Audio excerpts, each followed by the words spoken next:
So viewers, you remember that I'm addressing this matter because I read the text messages and the comments underneath it.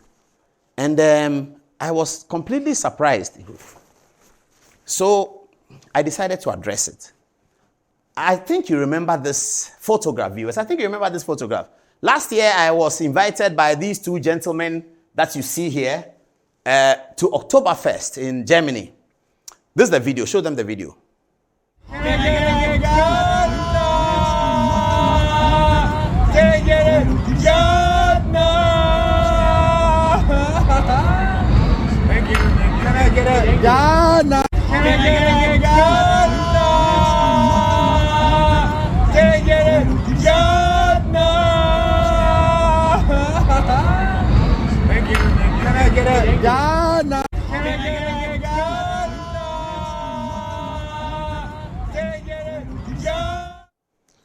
This video I showed here. Now, Due Respect has a video of me and a lady whom I know well. She's like a family friend. She lives in Germany. And I was in Munich. She doesn't live in Munich. She had come with her family to Oktoberfest.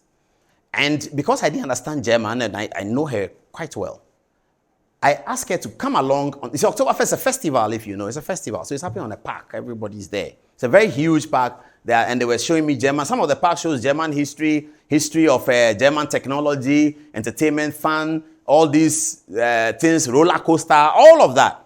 So we're going through. And I invited her to follow me. So she kept her nanny with her daughters, her children. And then she followed me just so that she can explain the German that the people are saying in case they are saying something. You know, we Africans, we're always suspicious like that. In case they are saying something. And Oktoberfest is a festival. It's fun. So there's hugs, there's pegs, there's all of that going on over there. So when she was leaving, when she finished and she was leaving, she held me and gave me a peg. And there's a video of it, which was loaded on the Oktoberfest Instagram page. Due Respect shows the video yesterday, says that the girl I'm dating her. I have bought a house for $1.2 million in Germany for her. You haven't even heard the words, viewers. I'm coming to it. And that I have stolen $10 million of Ghana airport money and deposited it in the account in Germany. And because the lady says she doesn't want me again, I don't know what it means. She doesn't want me again. I am threatening her. Absolutely, I've never dated her. I'm not threatening her. So I called her and I said, have you seen this? She doesn't know Due Respect. She has never spoken to Due Respect before. So she's asked her lawyers to draft a statement for her so she can put on social media that she's the lady in the photograph. She has no problem with me. I'm just a friend, a close friend, family friend. She comes to Ghana. She calls me. She's been with me and my family people at a concert in Ghana, Kofi Kenata. We all went to see it. She came there with her children. They were there. And they stayed in the same hotel as because an Oktoberfest hotel. At some point, I even asked her to go organize watching for me. You know me and my street food things. I ate some watching in Washington, D.C. It was brutal. It was made by Indians. I was in Washington. I said I wanted watching. And one of the people said, okay, I can get you watching. They bought the watching. It was super. So I said, Charlie, can you organize watching for me? We had all that fun. This Due Respect guy says, I am threatening the lady that I will kill her because I'm dating her. And she says she won't date me anymore. I mean, such total fallacy, bizarre story because they don't have content and they're going to have a meeting that try and say something about Paul Adom-Otchere. And I don't know why they always use women. Because the other day, my older brother KKD, they sat on some TV program and said that he saw me at his event with a lady. And I mean, it is so bizarre. It's totally bizarre. Please tell the Due Respect guy that I'm not threatening anybody. I'm not having a relationship with anybody that I'm threatening her. As for the 1.2 million and the 10 million, you know, I don't even want to talk. It's total balderdash. Now, I read the comments, okay? And in the comment section, that's what concerned me. They were saying, and he's in Germany with airport money, and he's chopping our money. And sometimes I don't understand these people. I've worked for that long. I think because they left university and went to politics, they think that we all left university and went to politics. No, I've been working. I work for, I was telling you about Professor Mills. I was working for an international company called GBS. My boss was Mr. Michael Yamson. You can ask him. He's my family friend and my boss, Yamson. He was my boss. GBS paid us in dollars, 2006, 7, 8.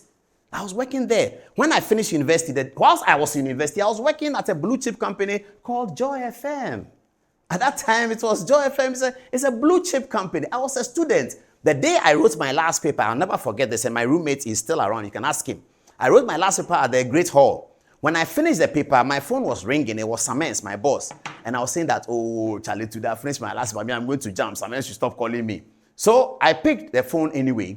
And he said, Adom? I said, yes, sir. You finished your paper? I said, yes. He said, so now you finished the school? I said, yes. He said, okay. Because he said I should give you a permanent letter. So your letter is with me. That's how I started my life out of university. The day I finished my last paper, I had a full employment letter from a blue chip company, Joy FM.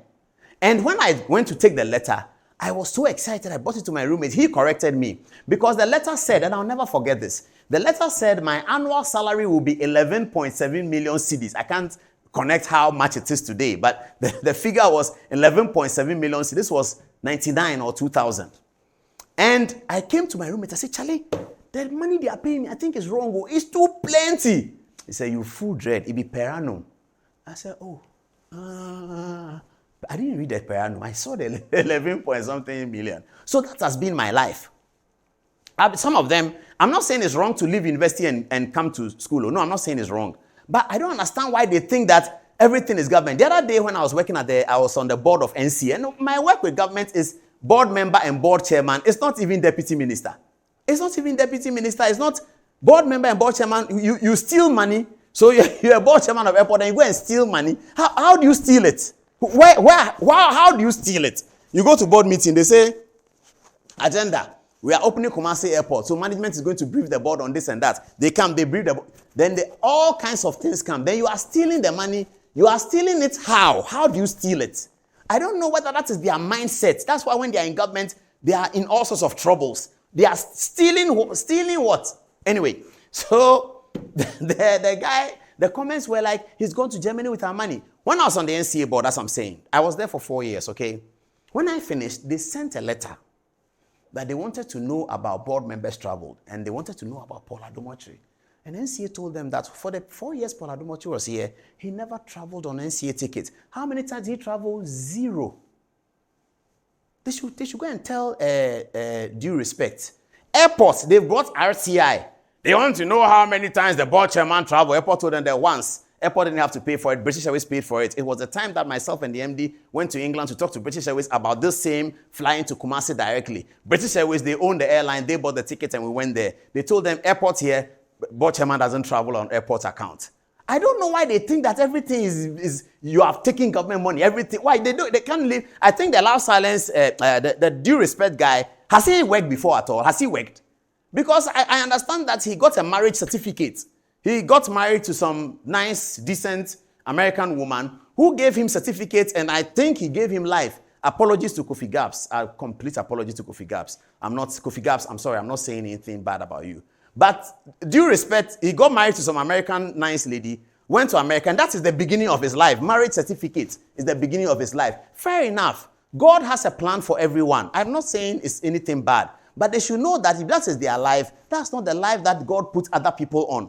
Everybody has the life that God gave him. So if your life, as due respect, is starting with a marriage certificate, that's what makes you a human being. Without that marriage certificate, you were a nobody. And you get a marriage certificate because you married to a nice American woman, and then you go to America, and then you have you start a media platform of insults. And in this environment, people like insults, which is okay, it's up to them.